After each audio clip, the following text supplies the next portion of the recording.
just enjoying my Father's Day so far. Nice. What does that entail for you today?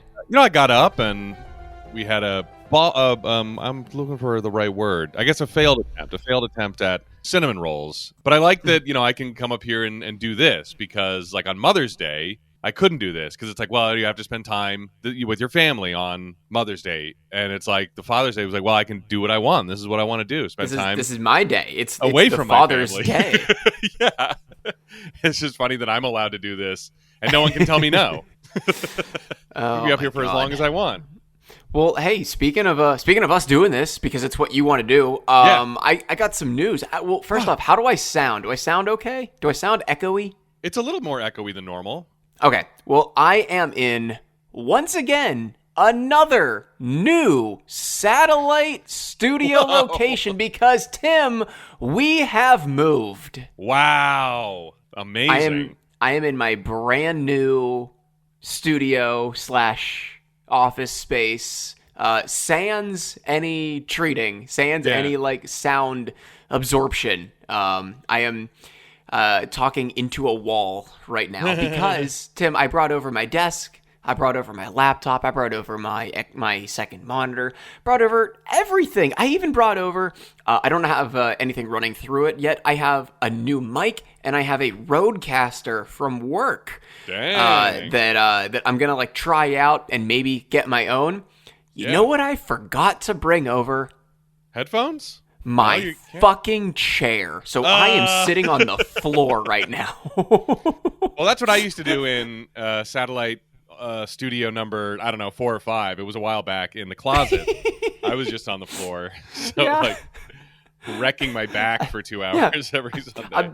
I'm just sitting cross-legged right now on the carpet, talking into my desk so that I'm not shouting in the direction of my wife. I don't know what would end up being better because I feel like this way I'm talking into the wall, and there's part of the wall. It doesn't come to a 90-degree angle. It kind of like has a 45-degree angle wall like in the middle. So I feel like talking into that or talking into one of those corners would kind of kill some of the sound, right? Yeah. Maybe. No, we'll see. Yeah. We'll see. I don't know. That sounds okay. Did you say Grace was there?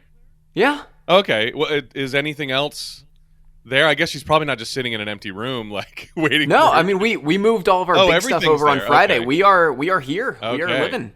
Wow. Yeah, we are house. sleeping here now. Yeah. I don't have any of my clothes over here yet, so that's got to be something we got to go do today. All right, should we get going? Yeah, might as well. All right, welcome to No Hugging, No Learning. It's a show about one thing, watching Curb Your Enthusiasm for the first time. I'm Tim Murphy. And I'm Ted Hollowell. And today we will be talking about Season 7, Episode 2, Vehicular Fellatio.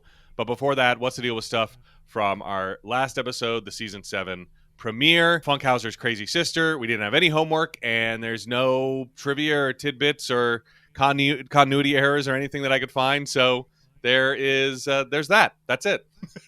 All right. Wow. I know. Okay. Jeez. Yep.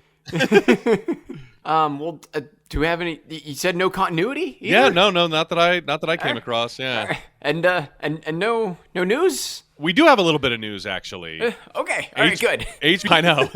Well, we did enough bullshit at the beginning, but for non-patrons, it's going to look really... Yeah. They're like, wow, they got right to the episode. But I know you'll talk about that in a second. But HBO announced the release and the estimated arrival date of July 2nd to the 6th of Curb Your Enthusiasm Monopoly. Oh, yeah. God. Here's their product description. Navigate the absurdities of everyday life with the ultimate game for Larry David fans. This exclusive Curb Your Enthusiasm Monopoly lets players buy, sell, and trade well-known locations from the critically acclaimed HBO comedy, such as Larry's House, Ocean View Country Club, and more. Travel the board with custom tokens based on iconic objects such as golf clubs or a director's chair to upgrade properties with improvements and renovations. So I guess, is improvements and renovations the hotel and the houses and hotels? That's kind of dumb. Yeah, that's it. Well, because Curb Your Enthusiasm, of course, is well known for Larry's improvements and renovations throughout the run of the what?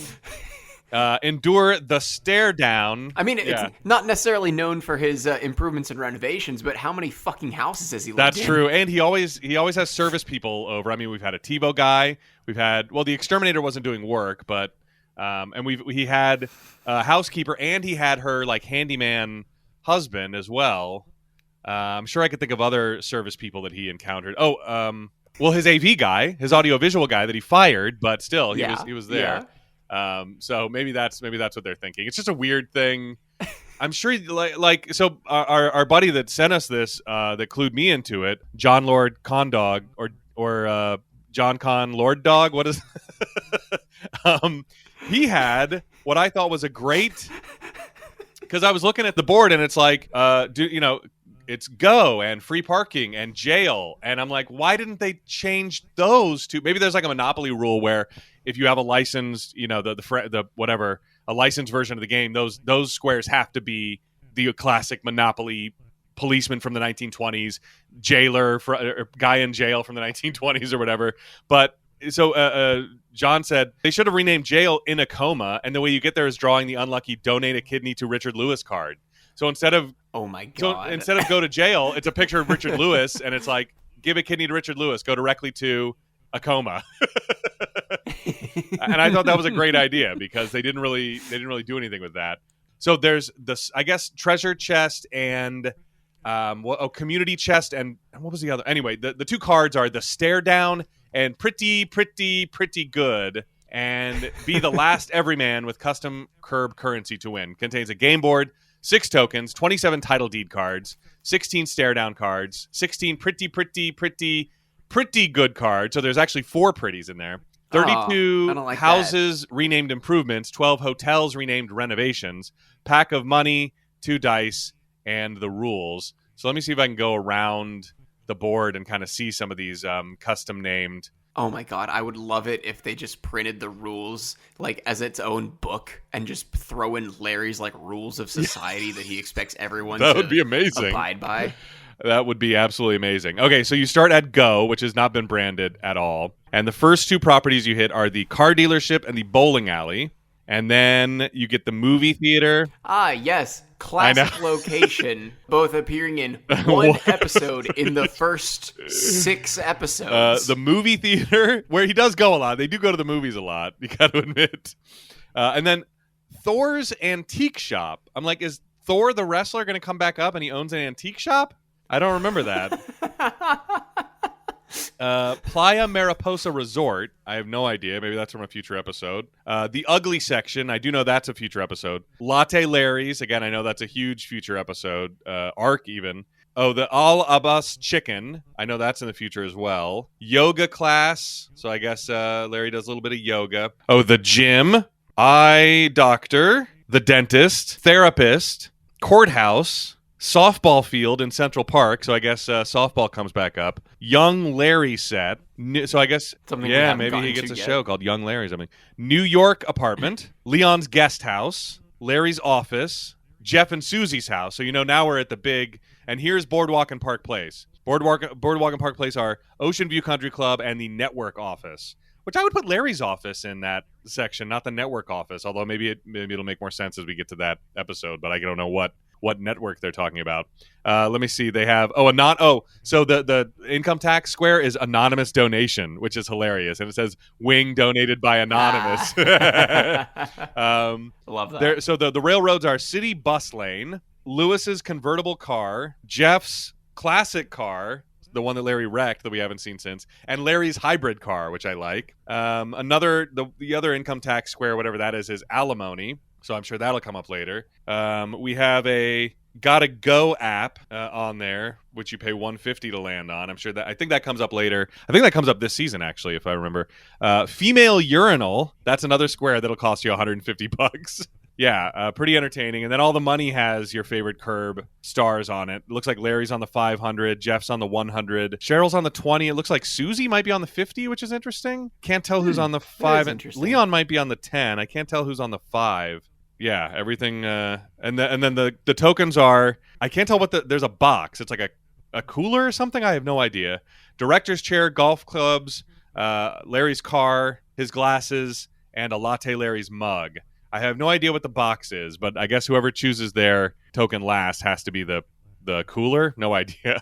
Yeah, and so here's a stare down card. Advance to Larry's hybrid. Stay between the lines. Don't be a pig Parker. Advance to Larry's hybrid car. If you pass go, collect $200. A pretty good card says, invent the car periscope. Receive $100. He talked about the car periscope once, right? Wasn't that on an episode that we saw so you can see over the cars in front of you and see what? Maybe? I feel like it. Oh, I see. Lewis is God, on the 5. Lewis is on the 5. That does not look like Leon, but I'm guessing it's Leon on the... Yeah, I guess that is on the 10. Yeah, Susie on the 50. Larry on the 500. It's your standard Monopoly, just rebranded, just like all those, special editions of Monopoly. But it looks pretty fun. Besides that, I don't think we had any other news. Okay. All right. Well, if you have never listened to us before, we are not a research-heavy show, despite the last... I don't know. Let me get back to it. 29 minutes? How do we still get 29 minutes? What the hell? We had nothing. What were we talking about? Despite the last 29 minutes of bullshit, we like to have our questions pop up naturally in the run of the episodes. I've never seen these episodes before. Tim has never seen these episodes before in the last 14 years. If we miss anything, if we egregiously skip over anything, please send us an email or send us a tweet. It's at NoHugging on Twitter or nohuggingnolearningshow@gmail.com. Both of those links are down in the description or on the show description page on Apple Podcasts. If you like what you hear, please give us a 5-star rating and a written review on Apple Podcasts or a 5-star rating over on Spotify. If you've already done that and maybe you like us a little bit more than that, you can join us over on Patreon, where for $5 a month you will get extended cuts of every single episode before everyone on the free feed. Again, that's for $5 a month. I want to shout out everyone who has already taken us up on that offer, like Dry Bones, Nate Collins, Tamara Ortiz, the guys and gals over at the Idiotville podcast, John Murphy, not Kathleen Murphy, Will Hall, Tim, you're going to get a kick out of this, Danica Ligorio, and J-Dog Conlord. He changed his name. He changed his name on Patreon. Yes, he was J-Lord Condog. And now he's J-Dog Conlord. J-Dog Conlord. He changed it because of what he heard us saying. He must have heard me get it wrong that one time. And now I wonder if he'll change it to J-Con Lord Dog. J-Con Lord Dog. Well, only time will tell, right?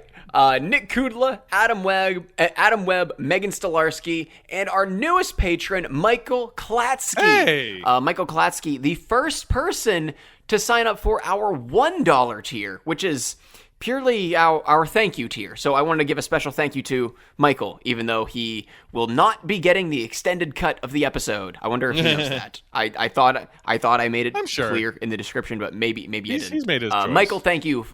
Yeah, exactly. Michael, thank you either way. All of that being said, Season 7, Episode 2, Vehicular Fellatio. Original air date, September 27th, 2009. And if you're looking in TV Guide that night, you are going to see Larry deliberately tries to annoy Loretta against the advice of a renowned doctor and dooms Richard Lewis's new relationship. Is the first part accurate, do you think? I think it's put very... I think it is, but I don't think it's put very well. I don't know. We'll discuss it at the end and try to make it better. We'll go through it through the run of the show, because I've got some thoughts on it. It's correct in writing, but the spirit of what it's saying is not accurate, I feel like. So I'm sure we can put that better when we get to the end. So we open at home, and Larry engages in 2 archaic activities. He first receives a GPS navigation device as a gift, which I can't imagine anybody has done in the last 10 years. I hope not. In the last 10 years, no, but this was 14 years ago. That's what I'm saying.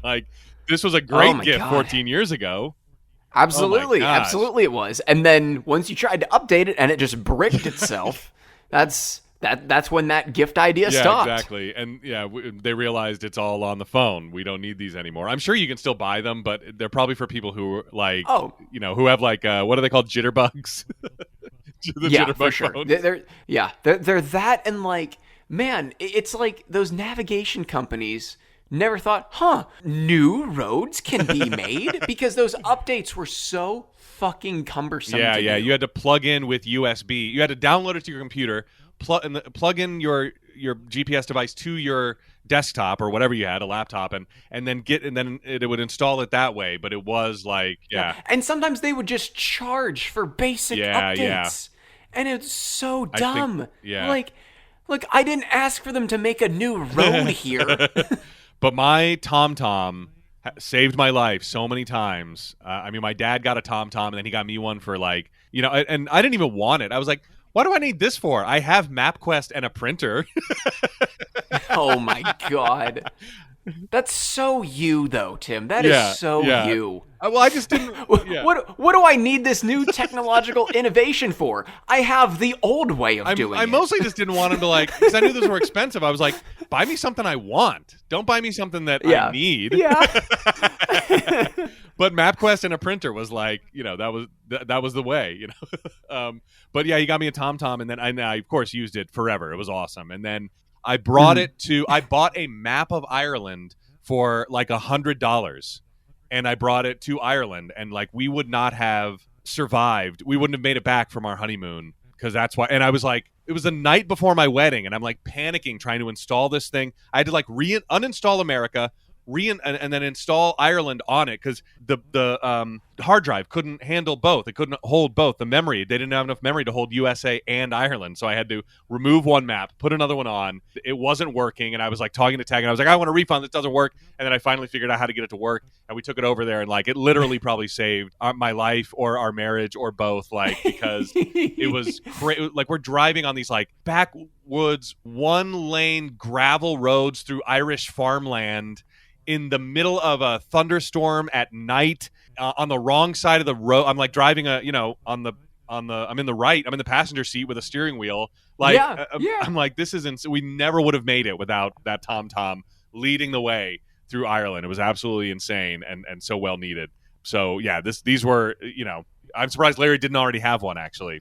But so not only does he get a GPS navigation device as a gift, but he's trying to open the plastic, which I feel like is a common early 2000s trope, kind of like, oh, these things are so hard to open, what do I do? And it's like he's like getting every knife and sharp object in his house out and stabbing it, and eventually ends up curb stomping it and trying to get this thing open. But that's as Loretta is calling from the other room for him, and she needs Larry to find out which channel E is, even though there's a cable guide right there. It's like just scroll the cable guide. Like you can just look at it. You can just look at the left-hand side of the screen. It should be there. And then she also needs Larry to take her to a hair and nail appointment, but he was trying to get a game of golf in, even though, the doctor told him that he's probably not going to be playing much golf. He was trying anyway, and sure enough, Loretta needs him to cancel that.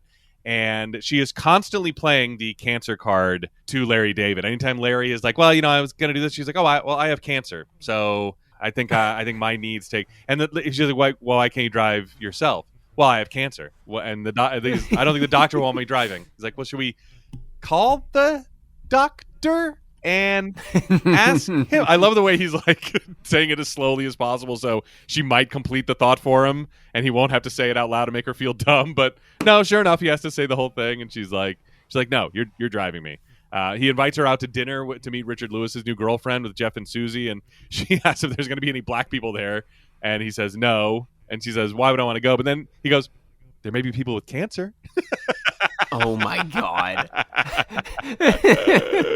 That I got the first big laugh of the episode for me. And so she's not going, and he's not playing golf. And as he leaves, Leon stops him on his way back downstairs to make Loretta's juice, by the way, and says his friend Alton is a big fan of Seinfeld. I noticed, interestingly enough, he did not call it the Seinfeld Show. Leon. Are you sure? I thought he did. Well, he says he's a big fan of Seinfeld. Yeah, he fucking loves the show. But he never says the Seinfeld Show. Okay. I was like, he doesn't call it the Seinfeld Show? No, the first person in history. Whew. I know. First person in Curb history, for sure. And so he's like, can you call him on his birthday? He's got a really, he's been kind of down, even though he's got a good looking wife. I don't know why he'd be depressed, but I think this would really cheer him up, and if you wish him a happy birthday. So downstairs, Larry is making Loretta's juice while Dr. Phil is on, interviewing a doctor who counsels cancer patients to leave their toxic relationships in order to make their condition better. They leave these toxic relationships, just like leaving a toxic waste dump would, just like toxic waste dumps cause cancer, toxic relationships make cancer worse. And so that's what she does. And Larry is really into this idea. And I loved, he's like watching her go over. She's like, oh, these people, they're petty. She's like listing all of Larry's personality traits. Yeah. Well, what I kind of took from this is maybe like less on its face. I kind of took that Larry assumes the doctor on TV is describing Loretta, because Larry's never thinking he's in the wrong. Larry's thinking the doctor is describing Loretta because she's impatient. She needs him upstairs right now. She's needy. She needs him to tell her where the E channel is. You know what I mean? He's not self-aware that he didn't? No, absolutely not. See, I saw him as absolutely watching this going, not. that's me. Impatient, obnoxious. I liked obsesses over meaningless details at the expense of a harmonious relationship. No, I definitely took it as though Larry's not self-aware in this situation. Yeah. Well, whatever the case, he realizes that this could be his way out. So he tells Loretta that, and this is in between seeing her on TV, he has called her office and made an appointment before he went right back upstairs. He was able to get in like right away as she's on Dr. Phil. And so he tells Loretta he made an appointment with her. And she's like, oh, well, I already have a doctor. I guess he's lucky that she's in LA, right? Yeah. She's like, well, where'd you hear about him from? My friend. Which friend? Phil? Phil who? Cretin? Phil Cretin? I liked that exchange as well. So they're driving, or Larry's driving, and he calls Alton, and Larry does say Larry David from the Seinfeld show. So we're right back on track with the way we refer to it. In order to just make small... I mean, this really is like... This is early Cameo. Leon kind of came up with Cameo because he gave... Yeah, he gave Larry like 3 bits of information. 4. His name's Alton. It's his birthday. He's got a good-looking wife, and he's been kind of depressed lately. And Larry just like cold reads all of those, like anybody who's ever gotten a Cameo knows the celebrity does. Oh, hey, it's Larry David from the Seinfeld show. Happy birthday. Your buddy Leon. Oh, that's 5 bits of information. Sorry. Your buddy Leon says you've been kind of down lately, even though you got a good-looking wife. I don't know why anybody would be down. Anyway, but because this is not a recorded video Cameo, it's an actual phone call, which they do, right? I think you can pay some people like thousands of dollars and they'll actually do a real phone call. Am I right about that? Yeah, I think some of them. I think. Yeah. Like, why not make as much money off of that as you can? But I just made that connection to my head just now that he got 5 bits of information. He works them all into 30 seconds, just like a Cameo. But Alton gets offended by Larry mentioning he has a good-looking wife and that he heard about it from Leon. Why is he talking about him? They're probably fucking. But Larry just kind of exits the phone call on that note. So he was on his way to Josie, which was at 2424 Pico Boulevard in Santa Monica. It was a steakhouse that was open for 14 years. So I guess it opened in 2001, but it closed in 2015 for, as L.A. Eater called it, an overdue remodel. And then from my understanding, it never reopened, because then L.A. Eater reported the very next year in 2016 that a group was opening a new restaurant there, including a chef whose last name, I think his name was Ray Lunetta or Ralph Lunetta, something like that. So it is now, I guess that restaurant has been open since 2016, because now it is called Lunetta at Night, that building there, whatever's there. And Larry is there meeting Richard Lewis's new girlfriend with Jeff and Susie, but Jeff grabs him as he walks in. Because they just got seated, but Jeff was kind of hanging at the bar waiting for Larry. And he tells him that Richard Lewis's girlfriend blew him in the car on the way over. I like Larry's first response, oh, how gentile. And Larry, though, as impressed as he is, doesn't approve of any job while driving. He was like, it's worse than texting and driving. And he won't even say a hand job is acceptable because it's all distracting to Larry. And they head over to the table, and Larry won't drink. I thought for the bulk of this episode, until somebody says it more clearly, that she introduced herself as Devin. I was like, oh, okay, Devin. Oh, no, she says Beverly. I heard Devin the very first time. I was like, all right, Devin, really? Every single time. Yeah. I'm like, whatever. I don't know. Devan or In or something. I don't know. Yeah, I have no idea why I heard Devin and not Beverly. But she's drinking this very delicious martini, whatever it is, and she offers Larry a sip, but he will not drink after her because he knows that she was blowing Richard Lewis on the way over. And he tells Jeff and Susie about the GPS, and that I thought this was a weird joke, but Ted, I hope you're happy because we talked about it just last episode. But so Jeff and Susie are like, get an X-Acto knife, get a box cutter, and Larry's like, a box cutter? Who am I, Muhammad Atta? And I'm like, first of all, Ted, 9/11. You just asked. Asked for Curb to acknowledge 9/11, and they did. and sure enough, they very just next did. episode. it wasn't the 10th anniversary of it, but oh my god! But also, this seems like such a hack joke to me. It's like, yeah, that's right. The 9/11 terrorists were the only people to ever buy box cutters. Like, why? Only people. It's ever in history. It's not even racist. It's just a dumb connection to make. It's like, buy a box cutter. Who am I? Buy a knife. Who am I? Jeffrey Dahmer? It's like, what? No, just it's a normal thing to own. I have one in my kitchen drawer right now. Like, you should already have one. It's that same type of like hack joke that you find in like Ted Lasso. Like he's American, and the whole reason he doesn't drink tea is like, no, British. I'm like, wow. All right, that is some good writing there, That's guys. a little Ron Swanson-y too. Ron Swanson was the same, America guy who like hated Europe, and but yeah, it was just a weird aside. But I'm glad they did it because you specifically requested that Curb acknowledge 9/11 happened, and there it is. I did. The very next episode, it couldn't be more perfect. Absolutely no delay. But Richard Lewis and Devin, I'm sorry, I wrote down Devin. I'm going to say it every time. Richard Lewis and Beverly. Good old Deverly. Good old Devonly. They're going to see Last Tango in Paris. Either Deverly or Bevan. I don't know which you'd prefer. I like Bevan. Bevan. There, we'll stick with Bevan. They're going to see Last Tango in Paris, Richard Lewis's favorite movie. Larry calls it crap.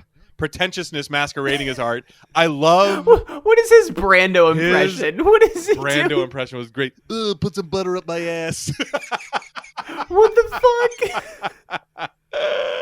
Frankly, as someone who has not seen Last Tango in Paris, oh my god, I've never seen it either. But here's the thing about Last Tango in Paris was it was such a phenomenon that it permeated all other pop culture. So even if you didn't see Last Tango in Paris, you saw 10 parodies of it. So, like, for instance, my touchstone for Last Tango in Paris is the movie Hot Shots. Have you ever seen that with Charlie Sheen? It was like a Naked Gun airplane-style parody of movies like Top Gun and Rambo and stuff like that.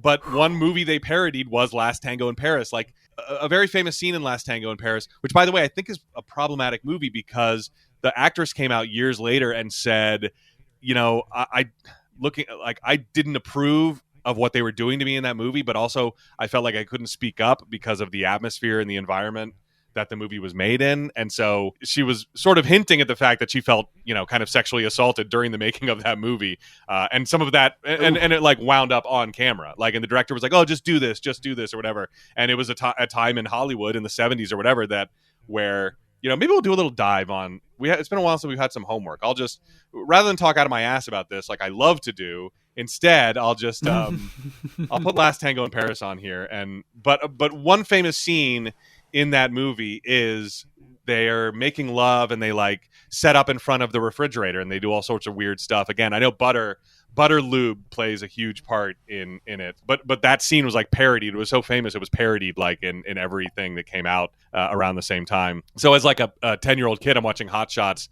and watching this weird parody of this. I think it might have even been rated X, or at least some releases were rated X, like watching a weird parody of this movie that I'm like, what the hell why is this funny? I mean, it's kind of funny that like in Hot Shots she like shoots an olive out of her belly button into this guy's mouth, and then he like cracks an egg and it starts frying on her stomach. He like fries an egg on her stomach. Oh god. So yeah, but I loved his like because that's put some butter up my ass. Stick some butter up my ass. Butter up my ass. Stick some butter up my ass. And then as they're leaving, I feel like I'm doing a very like old Stewie Griffin impression. Is that just kind of Brando? Is it just kind of Brando's aesthetic? Probably. I could. Old Stewie I've never Griffin. heard Seth talk about his touchstones for each because what's his name? Peter even has that kind of, see? He has that kind of delivery, like that old style movie star gangster kind of delivery. I wonder if Stewie's comes from like a modified Brando impression, because he's kind of like an evil genius or whatever, like he has that mad scientist kind of thing about it. It might be a little Peter Lorre too, that like, I can't even do his. Peter Lorre was like, he was again from like the 1940s or whatever, but he was parodied a lot on Looney Tunes and stuff like that. Yes. He was like that kind of guy. But as they're leaving, Bevan goes in for a kiss, and Larry recoils like a dog who has been beaten. God. Like, he recoils like somebody like holding up a stick in front of a dog that's been smacked by a stick too many times. Yeah, I mean, it's her kiss attempt is rebuffed, and she just has to say something at this point. She's like, you've been weird the whole time, and she just is not into it. And she's like, what is going on? But behind Bevan, Jeff is imploring Larry with unspoken cues not to reveal the reason that Larry didn't want to drink after her and kiss her. And so he makes up a story about having a cold sore. That's after Bevan storms off, and that's what he tells Richard Lewis. So she doesn't know the reason. So over at a hardware store, Larry is buying an X-Acto knife, and Leon has tracked him down at the hardware store. This to me was a hilarious exchange, because he's like, what'd you say? Why'd you say his wife was good looking? Now he thinks we're fucking. And Larry's like, why don't you tell him why? Because Leon's like, why'd you tell him I'm fucking his wife? He's like, tell him you're not. He's like, but I am fucking his wife. I love that exchange. And Larry's like, why do you have to go after all these married women? And he's like, hey, Larry, ass is ass. And Larry's like, ass is not ass. Ass is not ass. You don't have to tap every ass. You don't have to tap every ass. I loved that line too. So he'll try to, Leon's got to clean it up and figure it out. Over at Dr. Karen Trundle's office, that's the doctor that was on Dr. Phil, as we saw from the cover of her book.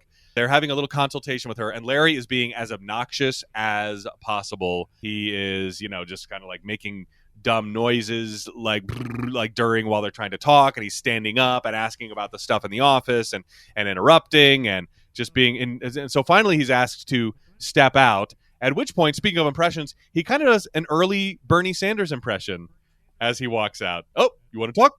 Kind of, yeah. You'll leave? I'll talk. I'll go out here. You'll stay in here. That's good. But really his Bernie Sanders impression was just like old Jewish man impression.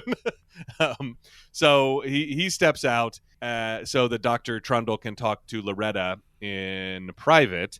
In the waiting room, he first of all runs into Mr. Trundle. That's one thing that he did in the doctor's office, is he picked up a picture and remarked on the amazing head of hair that he had, and then takes offense when she says, yes, he was blessed follically. And so he's like, oh, so I'm bald. I'm not blessed. I'm unblessed. I see how it is, in another way of being obnoxious. So he runs into Mr. Trundle, and also Dean Weinstock, who was his former next door neighbor. We haven't seen him, have we? No, not in a while. So we have we seen him? Wait, have we seen him before? Wait, is he the guy from the Wire? Oh my gosh, that's right. Yeah, because that was the Wire from the next door neighbor that they wanted to. Wow. I was like, what? Have we seen this neighbor before? He's like the season 1 neighbor. Yeah. Oh my gosh, that's crazy. They brought him back. Wow. So yeah, he runs into Dean Weinstock, his former neighbor, and as he goes in for a hug, Dean's glasses get crushed because he had him on like a little rope around his neck. And so he kind of brushes by this. He's like, oh, that's okay. I'll send you a bill. So how are you and Cheryl doing? What do you have to? And Larry's like, wait, why are you going to send me a bill? Because they're your glasses. They're around your neck. You're responsible for them. And Dean says that Larry was the hug instigator. And it was an overcompensation for not recognizing Dean immediately. And so he overcompensated on the greeting rather than just going for a handshake. He's like, no, you said, hey, and your arms were open. That was the hug. You were initiating the hug. And I like Dean's argument. I could see, I mean, it plants a seed of reasonable doubt in my mind.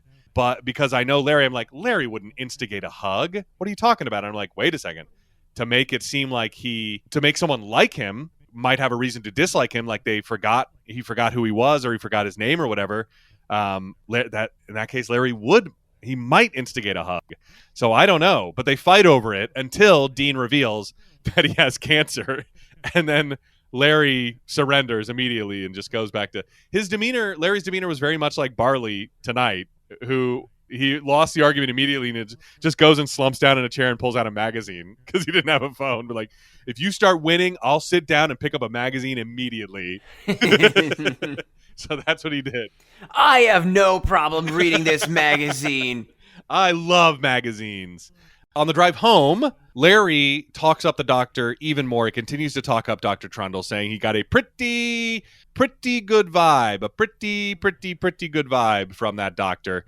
And Larry just trying to reinforce that, like, you know what, no matter what that doctor says, I think you should do it. Whatever. It seems like she's really got, because he knows what she's going to say. And so he's really trying to reinforce with Loretta that she should do what she says. And Loretta wants to go to her lecture tomorrow, which Larry is down with.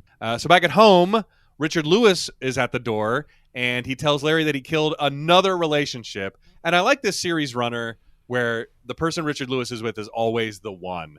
Like, he's any new girl he's with, he's like, oh my gosh, this is the one. Yeah. I mean, this is the one. Head over heels, absolutely mad in love. Absolutely. Yeah, this one's special. And even when Larry calls him out on it, he's like, the last 10 were special. What do you mean? He's like, yeah, not like this. I didn't know what special was. This one's special. Like, he has to talk himself into it. Like, okay. Is anybody that puts Lewis's pee-pee in her mouth, that's is the special. One. This is the one. So Larry has to apologize and tell her the truth. And as he says truth, he points at his mouth, because we know that Richard Lewis, the story he knows is that Larry had a cold sore on his mouth. So tell her the truth. And so Larry, he's like, the truth? Okay. And he walks over there and he's like, the actual truth is, I knew that you gave Richard a blowjob on the way over. And so that's why I didn't want.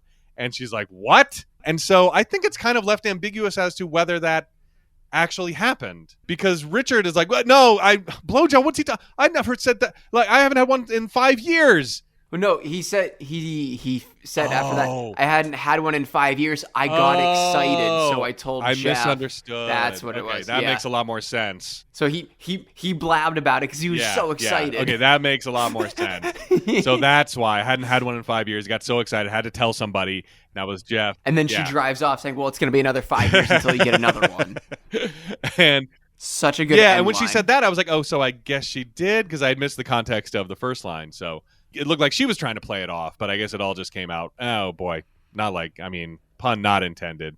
But so she speeds off, and Richard Lewis and Larry argue, and Larry did not want Richard Lewis's secondhand semen. Why did I write down? The point. So the reason Larry said, he's like, you pointed at your mouth. That meant blowjob. And Larry's like, and Richard's like, no, I meant the cold sore. And Larry still thinks like, well, that means blowjob where I'm come from. He says like the universal sign for blowjob is pointing at your mouth. In what language? Yeah. In what language? Everybody Larry? knows the universal sign for blowjob is holding a fake cock and putting your tongue in the side of your mouth. And that's everybody the sign for knows blowjob, it's ghost Larry. blowjob. Not like no facial expression, mouth closed, and pointing at your lip. I'm going to pull this one for headliner and put it on Facebook so my mom definitely hears it. Absolutely, please. I'd like to hear what Larry thinks the universal sign for choking is, instead of like, arms crossed, palms like on your neck. Like, yeah, who knows? I wonder what he thinks the sign for choking is. I don't know, because he definitely doesn't know. Yeah, but he also didn't want Richard Lewis's secondhand semen, which I thought was pretty funny. But yeah. I also like the line that Richard Lewis is like, you can't be gay by proxy. You can't be gay by proxy. I think it's in the Constitution. It would have been funny if our founding fathers, you cannot be gay by proxy. If you kiss a woman whose mouth has been around a phallus, you are not gay. And Richard's like, how am I going to get home now? And I love Larry's like, I don't know, take a bus. And so Larry and Loretta are driving to the doctor's lecture, and Larry again is talking up the doctor big time, and they start driving behind Mr. Trundle. They see, hey, there's the doctor, and then they see the doctor's head come up from her husband's lap, and Loretta, the trust is gone. Loretta can't trust a doctor who would do that. She doesn't know what to think anymore, and but she knows that she doesn't want to go to the lecture, and she doesn't like this doctor anymore. So over at Dr. Trundle's, Larry is dropping off a check for Dean and his glasses because he's because he has no other way of knowing how to get a check to his former neighbor who probably still lives in the same fucking house. Yeah, you might as well drop it there.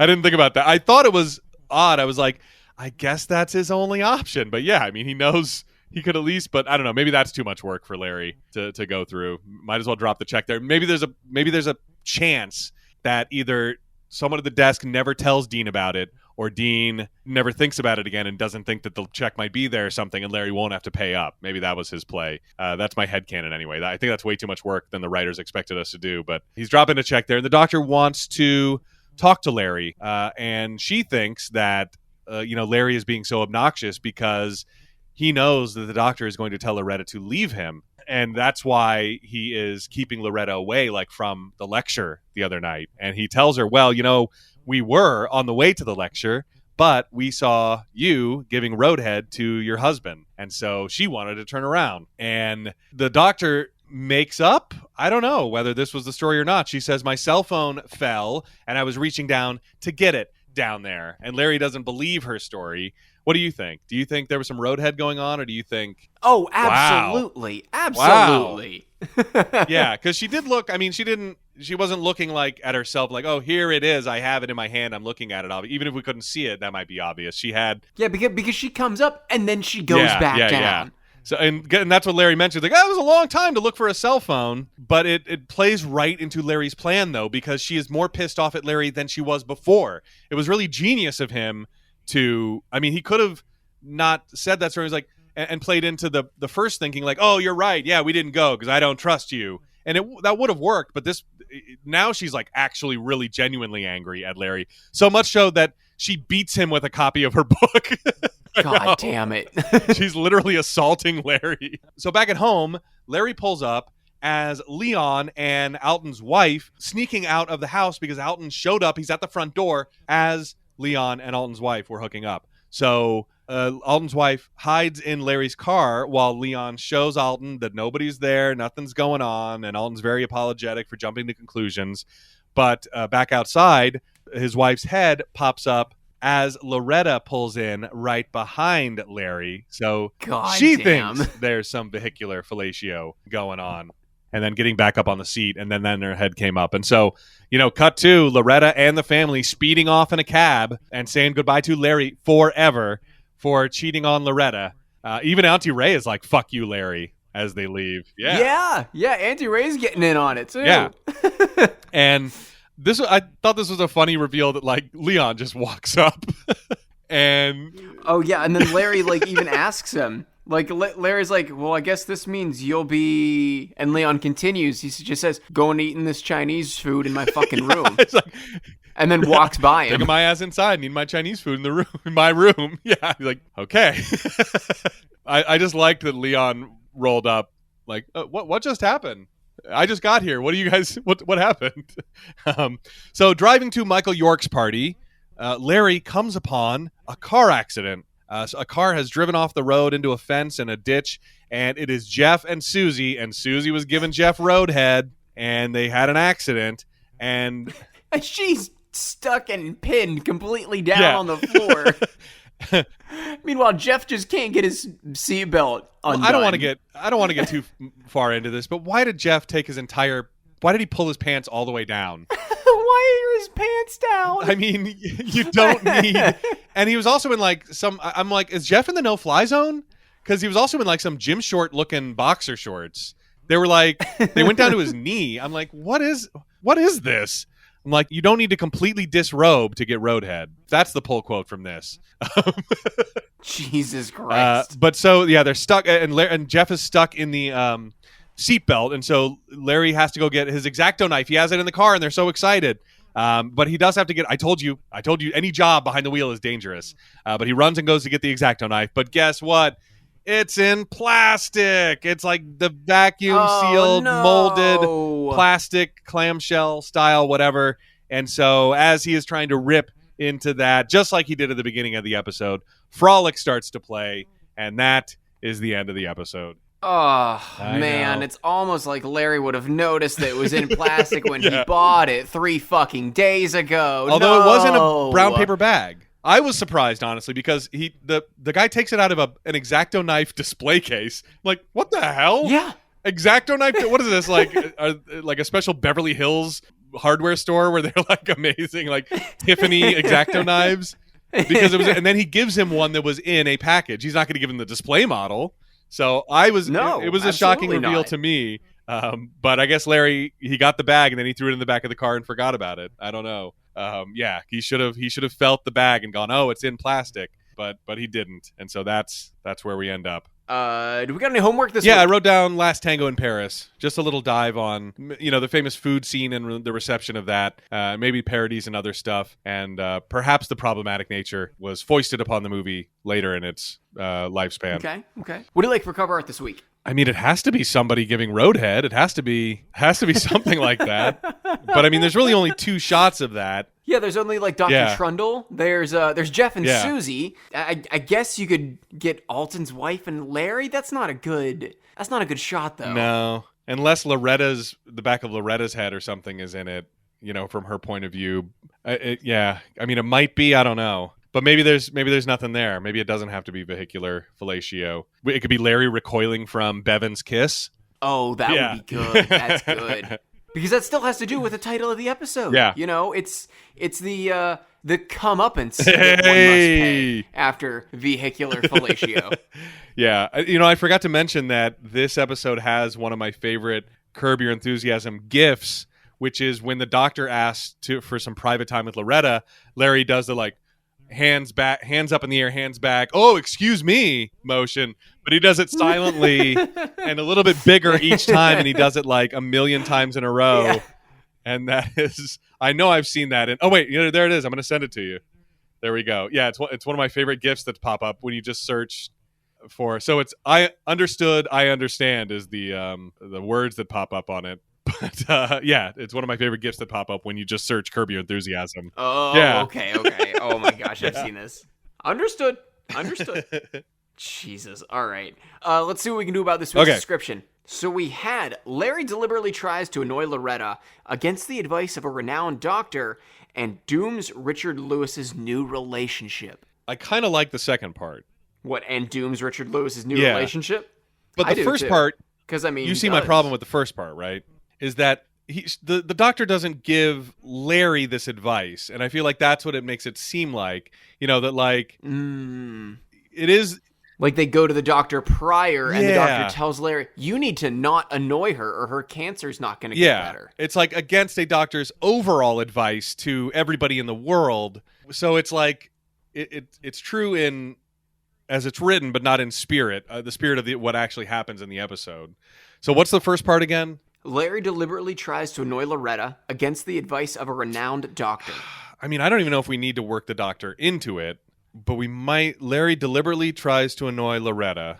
I mean, we don't even have to say try. I mean, he pretty much does. So let's just buy ourselves another word and say Larry deliberately annoys Loretta. Maybe we move against a doctor's, what's another word for thesis? But I don't think, kind of is, but hypothesis? Yeah. Against a doctor's contention, supposition, against a doctor's opinion, theory, counter to a doctor, not to counter, but counter to a doctor's theory, Larry deliberately annoys Loretta. I don't like that, but it's a step in the right direction, I feel like. In opposition to Larry deliberately tries to annoy Loretta against the advice of a renowned doctor is what I had. But in opposition of it's too long, but in opposition of a renowned doctor's theory, Larry deliberately annoys Loretta. Because we can take tries out and save that. Larry deliberately annoys. I mean, what if we just cut right to Larry annoys Loretta. This is too long, but Larry annoys Loretta, so a renowned doctor will tell her to leave him. But that's the crux. We don't need to dance around it with the advice of a doctor, but I don't hate it, but you're right. It's so. What about so a doctor? Okay, Larry annoys Loretta, so a doctor will split them up, or Larry annoys Loretta, so a doctor will advise her to leave. I mean, I know it's still too long, but I mean that's it. I mean, I don't know if I can make it any shorter. What do you think? Do we just leave it, or do we make it long? I don't know. One more time. What did you have? Larry annoys Loretta, so a doctor will tell her to leave. I know it's not perfect, but who among us is? Yeah. Is it better That's where we need to land. Not perfect, just better. I do think it's better. Despite its length. Is that what you're saying? That you can live with it? Yeah, I can live with it. I can live with it being long for 1 week. And I don't think it's too much longer. It's like 2 or 3 words, No. 3 or 4 words, It's 4 or good. 5 words. It's good. All right, Tim, did you like this episode? Yeah, this was a fine, average episode. I think my, estimation of it even rose a little bit more talking about it. But as I was watching it, I just felt like this is a great average episode of Curb. It ends the way it starts, which I always appreciate. It deals with kind of one topic throughout, and that's vehicular fellatio. That keeps popping up, ha ha ha, throughout the run of the. It's like a running gag, ha ha ha, through the whole through the whole episode. And I always, I just got what you did. Oh my god! I wanted to stop myself, but I was like, you know what, just go with it. Yeah. Tim, that pun was a mouthful. Okay, that one was too much. And I like when jokes continue to do that through the run of an episode, and so this was just an average episode for me. This is just a great middle baseline episode, but it's building a good season. What about you? Yeah, any ranking for it? I don't think so. I don't think I can. But this is I'll measure all future episodes against this one and go, was it better than the average? See that's what I'm thinking as well. I think this is going to be like the litmus test of season 7. Like they've got to be better than this episode. So for that, I'm going to give it a star low for now. Just because like I want to remember that I did like this episode, and I want to like have a barrier. If I don't think it's better than Vehicular Fellatio, it's not getting anything. If I think it's better, then it's possibly getting a full star. I'm adding a new symbol to my library. I drew a bell curve, and I drew an arrow right in the middle of the bell curve. I was really hoping it was going to be emoji with an open mouth and then the hand holding symbol. Yeah. Yes, I drew a stick. I drew stick figures getting roadhead to remind myself that I liked this episode. I tell you, I'm going to text you that sequence of emoji so you can just copy and paste it into your notes. Well, I have to draw it, remember, because I take written notes. That's right. God damn it. All right. Well, hey, next week we have got Season 7, Episode 3, The Reunion. Original air date, October 4th, 2009. And if you are looking at TV Guide that night, you are going to see Larry resists Jeff's suggestion to do a Seinfeld reunion special until he figures out a compelling personal reason to do so. Which we already know, I think. Which we already know. Larry waits for everything until he has a compelling personal reason to do it. I mean, can we add any more words to that synopsis, though? That tease is I don't fucking think so. That's like those are like full sentence. Like there's no word economy used at all. Like Jeff Garland and Larry, or what's his name? Jeff, whatever it is in the thing. Jeffrey Green. Jeffrey and Green. Lawrence David. Yeah. Lawrence Davis. Jeffrey Green, who is Larry David's manager, advises him to do a reunion of the sitcom that he started on NBC in the 90s, Seinfeld. Larry David does not initially want to do it, but then he comes up with a compelling... I'm like, geez, we're going to have no problem making that better. Just short and just like dropping a couple of conjunctions or whatever. So, all right. As you can hear, we're going to see some familiar faces, Ted, I think, very soon, if not this episode coming up. But so, all right. Is that it? Yeah, I think that is it. All right. For No Hugging, No Learning, I'm Tim Murphy. I'm Ted Hollowell. Be good.